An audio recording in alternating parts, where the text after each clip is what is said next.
نبی کریم صلی اللہ علیہ وآلہ وسلم کے بیٹوں حضرت قاسم اور حضرت عبداللہ کے انتقال پر کفار نے خوشیاں منائیں اور آپ صلی اللہ علیہ وآلہ وسلم کو بے نام و نشان ہونے کا طعنہ دیا۔ معاذ اللہ اس بات پر یہ صورت نازل ہوئی۔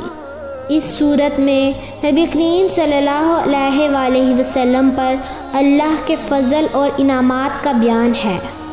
آپ صلی اللہ علیہ وآلہ وسلم کو کوثر یعنی نہر کوثر اور حیر کثیر یعنی نعمتوں کی کثرت بے شمار فضائل اور برکات عطا فرمائے جانے کا ذکر ہے۔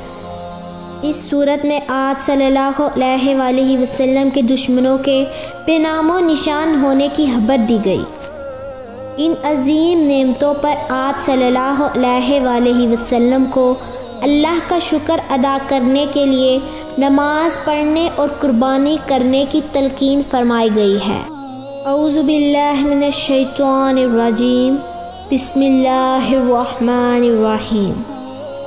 سورۃ الکوثر کا ترجمہ کچھ یوں ہے: اے نبی صلی اللہ علیہ وآلہ وسلم، بے شک ہم نے آپ کو کوثر عطا فرمائی، بس آپ اپنے رب کے لیے نماز پڑھیں اور قربانی کریں، بے شک آپ کا دشمن ہی بے اولاد اور بے نام و نشان رہے گا۔ کیا آپ جانتے ہیں کوثر جنت کی ایک نہر کا نام ہے جس کے دونوں کنارے سونے کے ہیں، جس کا پانی موتیوں اور یاقوت کی کنکریوں پر بہتا ہے۔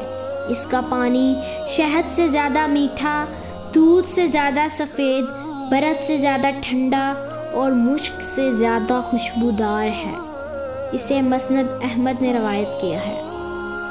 معنی نبی صلی اللہ علیہ وآلہ وسلم ہے: بتاؤ، اگر تم میں سے کسی کے دروازے پر نہر جاری ہو جس میں سے وہ روزانہ 5 دفعہ نہاتا ہو تو کیا اس کے جسم پر کچھ میل کچیل باقی رہے گا؟